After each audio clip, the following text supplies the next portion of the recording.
Bonjour et merci de nous retrouver sur le plateau d'Un cœur qui écoute, votre rendez-vous de spiritualité. Aujourd'hui, nous avons la joie d'accueillir Christina Noble. Bonjour Christina. Bonjour.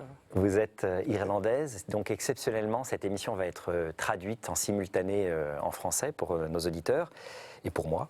Vous êtes présidente et fondatrice de la Christina Noble Children's Foundation, qui a sauvé plusieurs centaines de milliers d'enfants des rues au Vietnam et en Mongolie.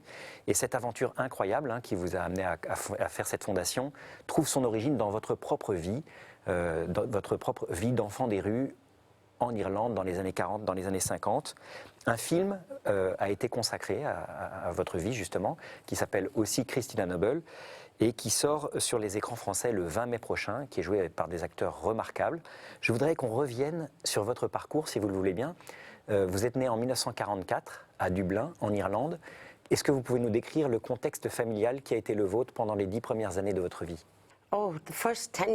Alors, les 10 premières années de ma vie en Irlande, c'était dans les années 40. Ma mère était vivante et c'était une période heureuse.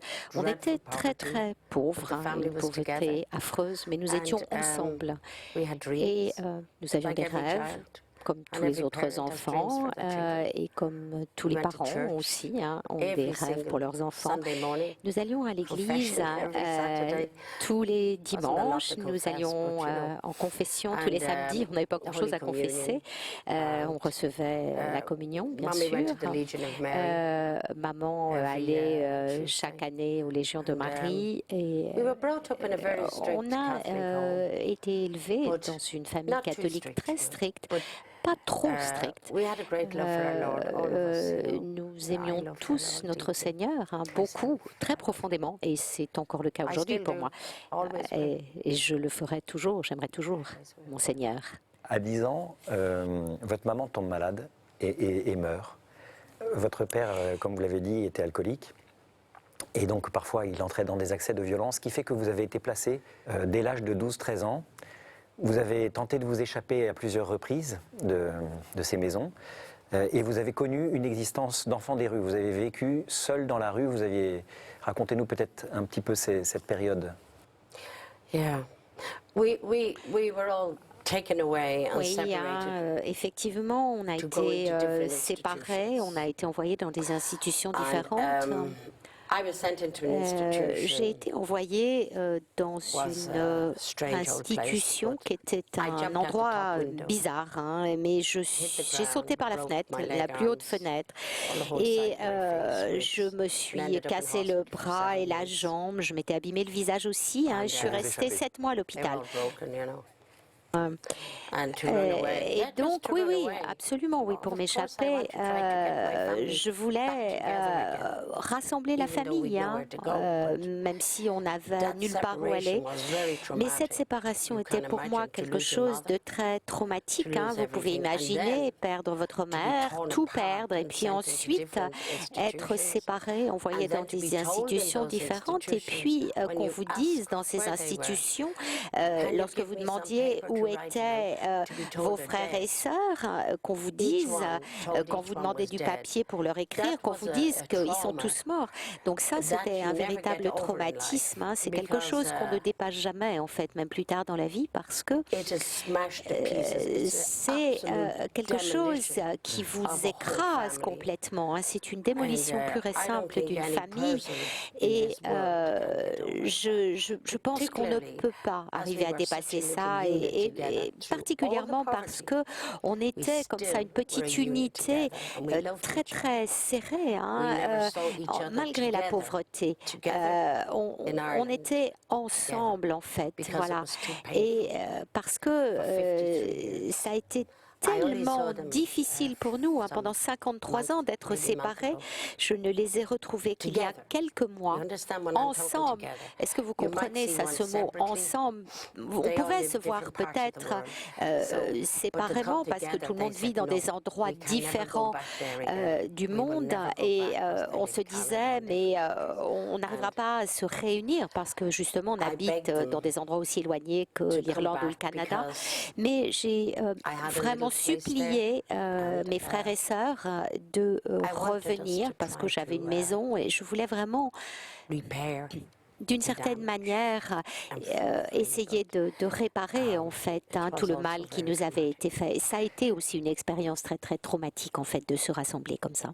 Alors, de fait, je vais passer rapidement sur la liste de toutes les horreurs que vous avez traversées au cours de cette période-là, puisque donc vous avez connu cette errance dans les rues, vous avez été violée, vous avez été enceinte de ce viol. Quand vous avez accouché de ce premier enfant, vous aviez 17 ans à peine. Cet enfant vous a été volé pour être confié de force contre votre gré à l'adoption. Plus tard, vous êtes allé en Angleterre, vous avez rencontré un homme, vous êtes marié avec cet homme, vous avez eu 3 enfants, puis cet homme s'est révélé violent, très violent, vous avez dû fuir cette maison, vous avez élevé seul vos 3 enfants. Je passe, cette histoire épouvantable est racontée de manière pudique dans le film qui vous est consacré. Moi, ce qui m'intéresse de savoir, c'est que tout au long de ces épreuves, vous n'avez jamais douté de ce que Dieu continuait de s'approcher de vous. Il était en quelque sorte votre seul refuge dans l'épreuve. Quand vous étiez toute seule dans la rue, vers qui vous tourniez-vous? God. Dieu. C'était notre Seigneur, je l'aimais et je lui parlais, je lui expliquais ce que je ressentais, je pleurais.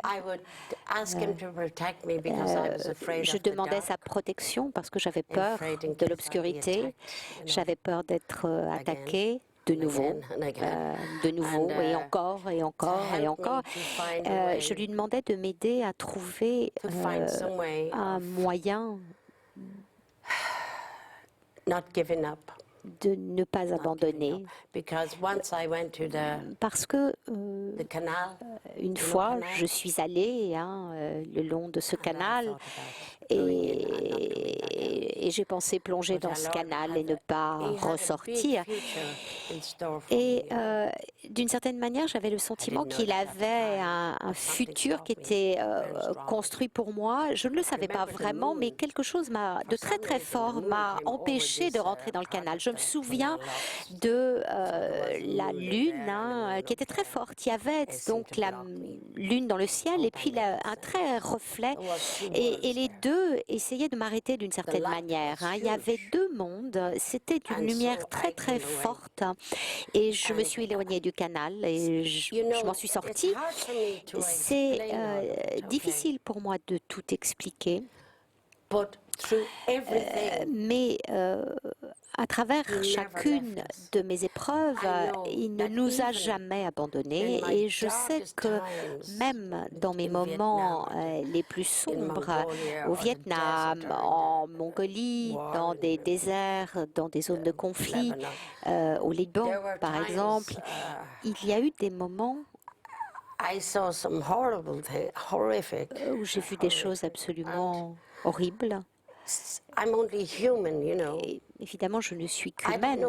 Vous savez, je ne savais pas, en fait, comment supporter ces horreurs. Je mettais un oreiller sur ma tête et je priais et je disais, s'il vous plaît, Dieu, aidez-moi, aidez-moi, aidez-moi à comprendre toutes ces choses que je n'arrive pas à comprendre. Je ne comprends pas cette haine, je ne comprends pas ces tueries horribles, je ne comprends pas la souffrance des enfants. Aidez-moi, aidez-moi à comprendre. Dieu, aide-moi à comprendre. Alors, vous êtes arrivé de fait au Vietnam à la fin des années 80, suite à un songe que vous aviez fait quand vous étiez plus jeune, qui vous attirait vers ce pays. Vous êtes arrivé dans ce pays sans savoir ce qui vous y attendait, sans parler la langue, avec un visa de touriste.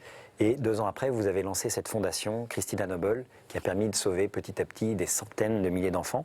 Ces enfants, qui sont-ils? D'où viennent-ils et de quel danger les avez-vous fait rééchapper? Tout enfant qui vit dans la rue est vulnérable à tous les vices de la vie. Ils sont en danger donc d'être victimes de trafic d'enfants pour des bordels, pour leurs organes, d'être utilisés comme des mules pour la drogue, en danger pour absolument tout. Ils ont d'une certaine manière aucune possibilité d'échapper à ces dangers. On peut les obliger à mendier. Et donc, je me suis dit, c'était pas difficile pour moi de savoir quoi faire, même dans une culture différente, dans un pays différent. J'ai su automatiquement, avec ma propre vie, ce que je devais faire. Ça n'a rien à voir avec la culture. Ça a effectivement à voir avec la générosité. Et en fait, tout enfant veut la même chose, jouer au foot, faire de la gym, nager, manger, être en bonne santé, aller à l'école comme tous les autres enfants, avoir un petit cartable avec des livres, donc aller au collège, aller à l'université. Et c'est ça que j'ai fait en fait. C'est ça que j'ai fait. Et je veux vous dire, oui, nous avons des enfants qui avaient des problèmes cérébraux. Nous avons des enfants aveugles. Certains, à cause de l'agent orange, étaient nés sans les yeux. Mais à l'intérieur d'eux-mêmes, ils ont cet œil spirituel. Ils peuvent tout voir, ils peuvent tout sentir. Et on a un centre médical pour les enfants. Nous avons des enfants qui sont mongoliens. Nous avons des enfants, par contre, qui sont en très très bonne santé, qui sont juste des enfants abandonnés ou orphelins, ou qui ont été obligés de mendier et qui, à un moment donné, n'en pouvaient plus. On a tout type d'enfants. Mais on a beaucoup de centres différents pour des âges différents, pour des situations différentes. Nous avons donc le plus grand programme de social et de santé à Ho Chi Minh. Notre fondation donc a des cliniques qui sont reconnues dans tout le Vietnam et également à l'étranger. Et nous sauvons beaucoup de vies. Nous avons des mères, nous avons des familles qui sont là. Donc, si on prend les chiffres, je ne compte pas. Pourquoi est-ce que je m'intéresserai aux chiffres? Ça n'a aucune importance. Si c'est 1 ou des millions, dans ce cas précis-là, le dernier chiffre, on était sur 700 000 enfants. Donc, on en est, la dernière fois que j'ai pris les chiffres, c'est encore plus, et on a aidé donc 300 000 familles. Je pense que Valérie est partie voir les différents lieux où sont ces familles. Nous avons construit des écoles dans tout le pays. Nous les avons bâties pour des minorités ethniques en haut des montagnes. Nous les avons construites sur des îles. Nous avons bâti des crèches pour les enfants et des écoles maternelles pour être sûr que ces enfants puissent avoir le même début dans la vie qu'un enfant qui fréquente une école maternelle ou une crèche pour enfants riches. Et puis il y a tout cet amour, il y a énormément de choses. On amène en fait des équipes de chirurgiens pour apprendre la chirurgie cardiaque, on amène des pédiatres pour former les médecins. Donc c'est fantastique de voir toutes ces choses qui fonctionnent dans le monde entier. Et je sais que voilà, vous n'allez pas croire ça, mais il y a un crucifix en face de nous. C'est tellement, vous savez pas à quel point le crucifix est important pour moi. J'ai pas toujours été une sainte, c'est le moins qu'on puisse dire, mais ça n'empêche pas l'amour que j'ai pour Dieu. Voilà, où est-ce que Voilà. Où est notre Dieu? Vous le connaissez? Où est-il parti? Le voilà. Il est là. Hein? Voilà. Je l'aime profondément, mon Dieu. Voilà. Alors, Christina, tout ça, ça s'est pas fait sans combat. Vous avez dû affronter des mafias, des gouvernements parfois hostiles. Vous êtes battu à chaque fois avec une pugnacité de prophète. En tout cas, tout ce que j'ai pu entendre de vous par ailleurs m'a sidéré. On va devoir malheureusement terminer cette émission.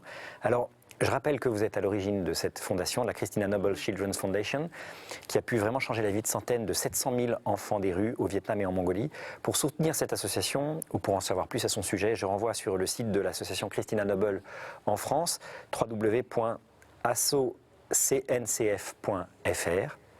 Merci encore d'avoir accepté notre invitation.